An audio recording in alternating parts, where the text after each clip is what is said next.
This is That Guy Jig Sports Podcast. I am him, JIG. Subscribe, rate, or review, Amazon, Apple, Spotify, or wherever you get your podcast. Check us out. And don't forget about the Instagram at That Guy Jig, Jigsaw Jimmy 17 on the YouTube. Merry Christmas. Merry Christmas to you and yours. I hope it's a great Christmas. I hope everything that you wanted, you got. I hope your family, your friends, and everyone you love are near and dear. They are right next to you right now when you're listening to this episode.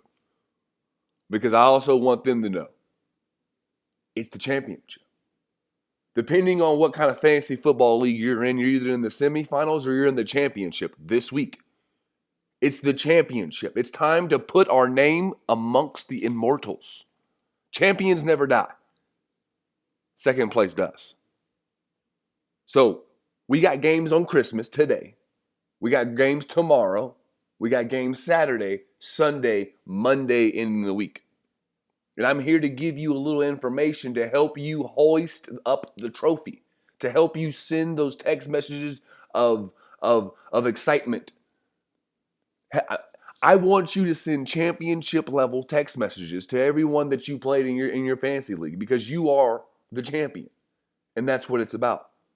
We start off today with the Steelers and the Chiefs. This is going to be a low-scoring game. The Steelers' defense is good enough that the Steelers can win this game. The Chiefs are on the road. We know that offense is picking up steam. They got Hollywood Brown back. They still got Xavier Worthy. Travis Kelce's around. DeAndre Hopkins, the run game. We know what to expect from the Chiefs. From the Steelers, we don't really know. We have Calvin Austin, who's been going crazy. Najee Harris should get in the paint, but with the way Steve Spagnuolo plays his defense over there in Kansas City, it's going to be an aggressive defense, a lot of blitzing.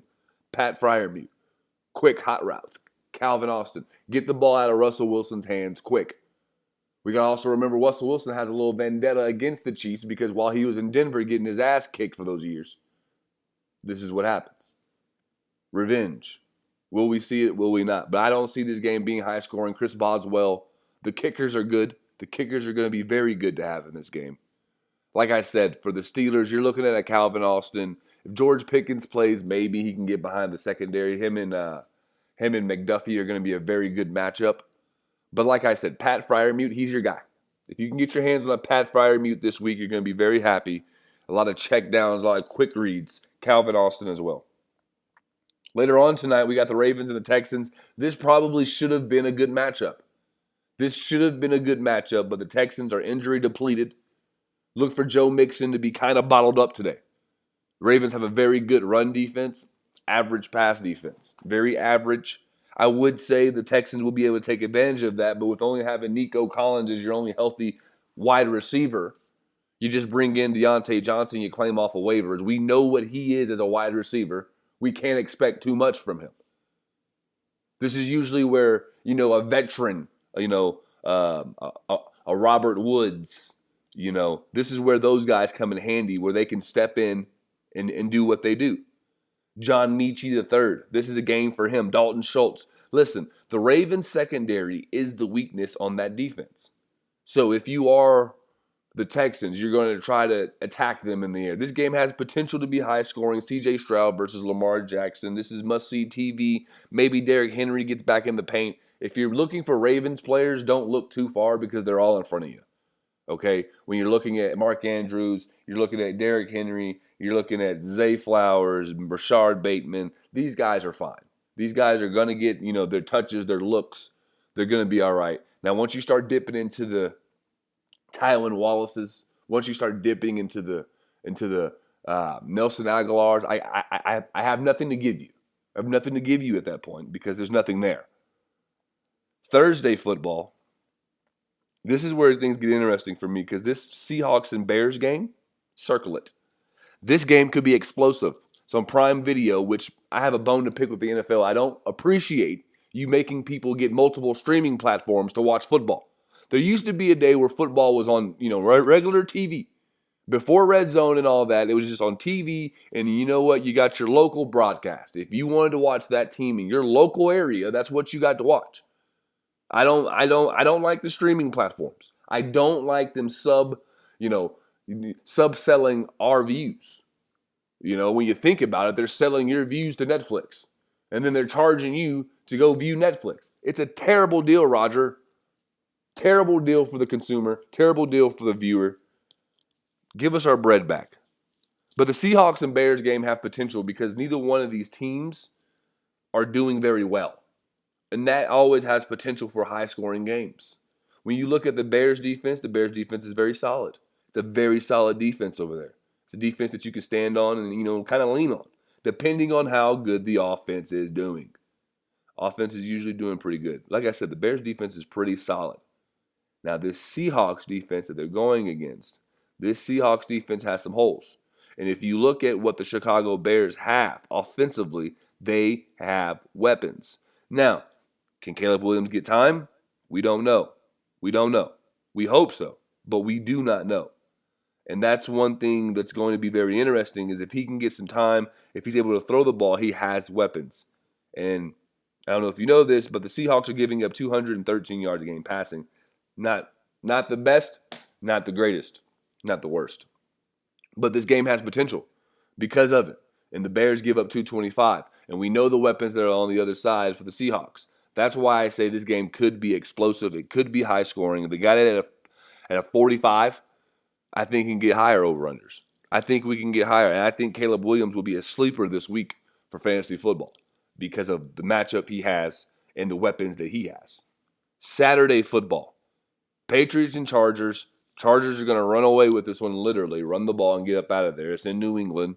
So, running backs, Ladd McConkey, that's about as deep as you're going to try to get unless you have a Quentin Johnston and you have to play them. Patriots defense is solid. Like I said, a lot of these teams' defenses or rankings are low, but you also got to look at their offense. There's a direct correlation with having a shitty offense and having a shitty defense.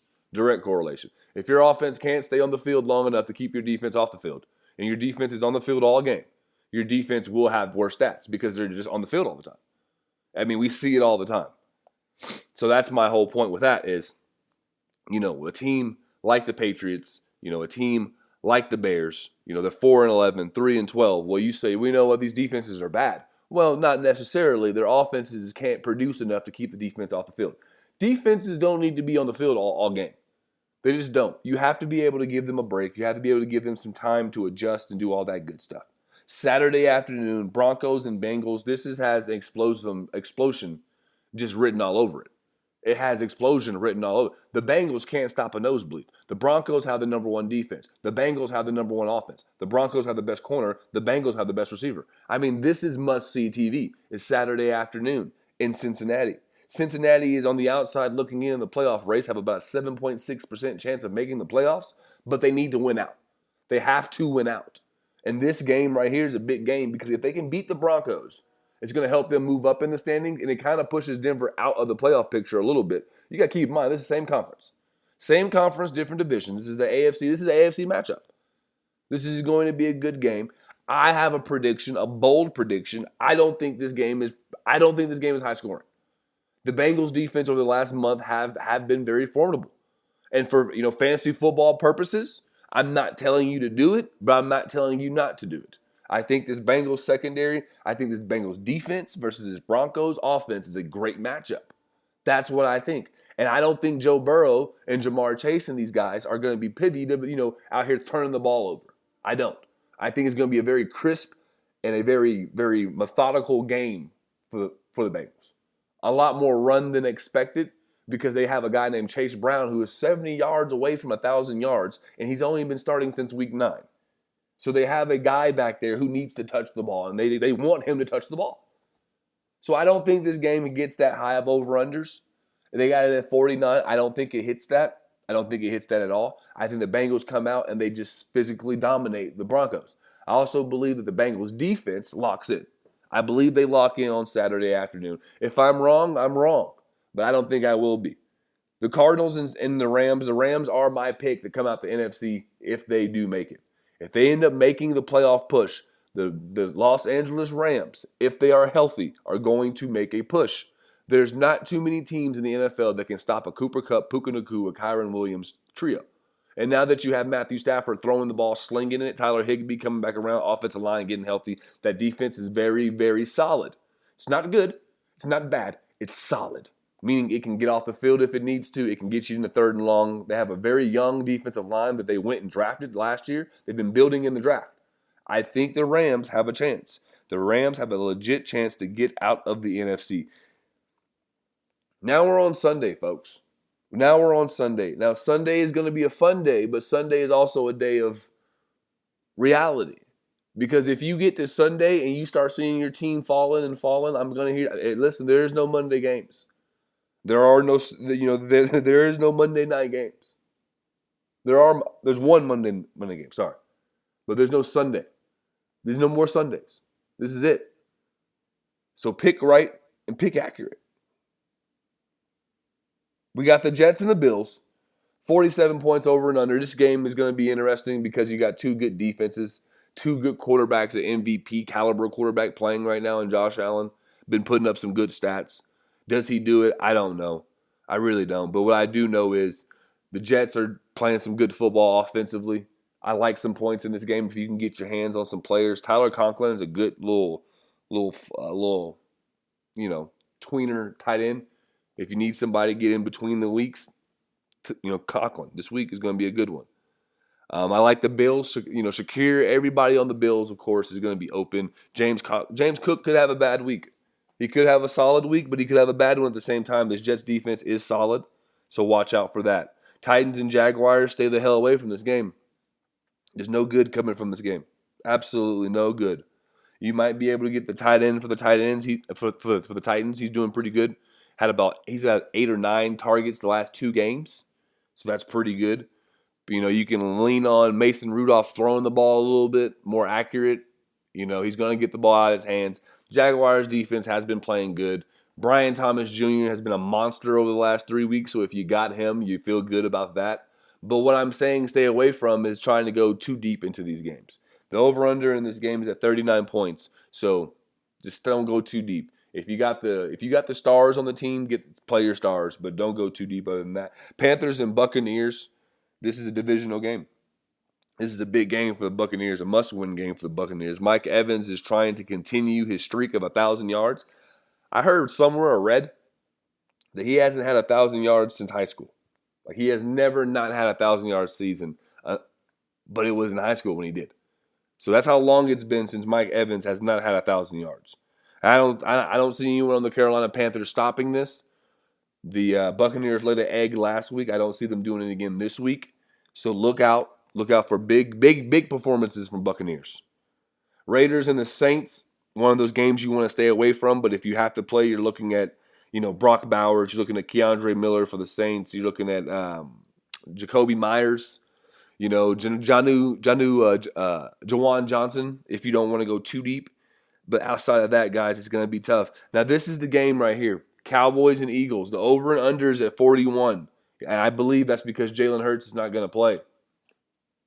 Philadelphia is an 8.5-point favorite right now. Usually this year, the concussion protocol, people have been sitting out one game. Sitting out one game if you get concussed. So I would be surprised if Jalen Hurts does play. If he doesn't, look out for Dallas and go play that Dallas defense. A.J. Brown, Saquon, Devontae Smith. They're always available. You're always going to play these guys. CeeDee Lamb, you're going to play him.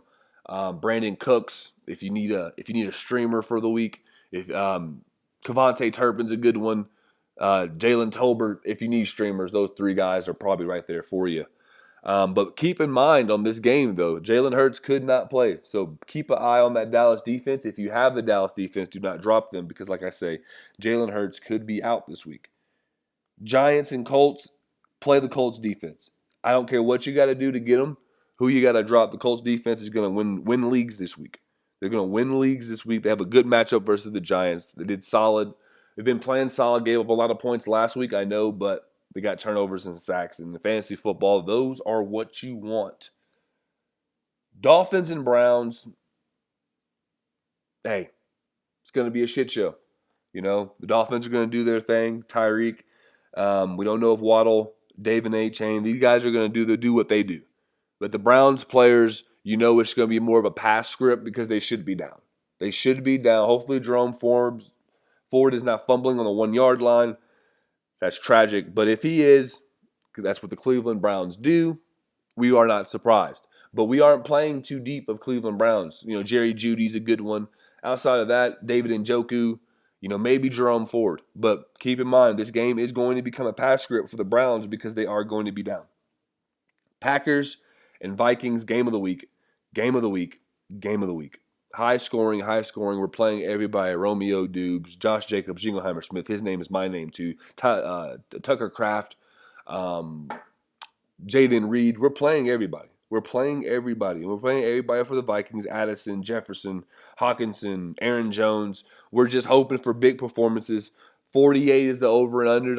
It's going over. It's going over. I think it's going over for sure. I like everybody in this game. I think this is going to be a potential league winner in this game. I don't know who, but I think someone could win you a league in that game. Falcons and Commanders, Penix versus Daniels. This is two rookie quarterbacks going at it. Penix played all right last week. We know what Drake London's doing. He is questionable this week. Keep an eye out on that. The Commanders' defense played a great game. I know they played against Kenny Pickett, but they still did what they had to do to get the dub. And that offense over there is looking great. So that game has potential. That game has players. Terry McLaurin, Brian Robinson, Zach Ertz, Zachariah Olalala. I can't pronounce his name, but that guy right there, they have a slot receiver now. So watch out for the Commanders. Monday, the last show. Lions and 49ers rematch of that old debacle that the Lions did. Lions are going to beat the hell out of them. The 49ers are out of playoff contention. Bad year for the 49ers. It's either boom or bust for those guys. They're either going to the championship or they're not. They're not going to the championship this year. I wouldn't even be surprised if you see some of their starters not play because that's just kind of the style they roll out there. Debo and all those guys. But if Kittle does play, Kittle's been going on a tear. Look for Kittle to keep that up. The 49ers secondary is very good. If you got Jared Goff, Jameson Williams, Tim Patrick, St. Brown, I don't think they're going to have that bad of a game, but I do believe they're going to have a less of a game. 49ers defense is pretty good. It's pretty solid, especially if they're out there playing motivated football. They're playing motivated football. Keep an eye out on that game because it could get kind of spooky in the sense of what are we playing for? You know what I mean? What are we playing for? With the Eagles losing, the Lions are the number one seed. The Lions have to win out to continue to be the number one seed. So that way the Eagles don't get it. Because you can't beat Detroit in that dome. That dome is different, has a different environment, different element. But this is a different element. Because they're like I've been saying for the last couple of weeks, there is no tomorrow, folks. Make sure we're looking deep in every detail and every cranny. But also, we're not overthinking. We're not sitting here changing things. We're not benching players we've started all year. We're sticking to the script, but we are tweaking things that need to be improved. Kickers, defense. Those are things that can win or lose you this week. And that's not to say nothing else can't, but improving those two things will drastically help your odds because we're not changing things we've been doing for 17 straight weeks. We're just not doing it. If I've been starting Jared Goff since week 5, guess what? I'm starting Jared Goff. I don't care that he's playing against the 49ers in this secondary. It's worked. We're going to keep making it work, but we're also going to be weary. We're also going to be diligent and aware because we want to be champions. And I want you to hit that subscribe button, please. And tell a friend about this ship that doesn't sink. The friendship. Once again, Merry Christmas. This is That Guy Jig Sports Podcast. I am him, J-I-G. Make sure you subscribe. Tell a friend. And we're putting up all the betting picks for today will be up on the Instagram. That Guy Jig. Once again, thanks for listening. Tell a friend. Hit that subscribe button. Merry Christmas. Peace.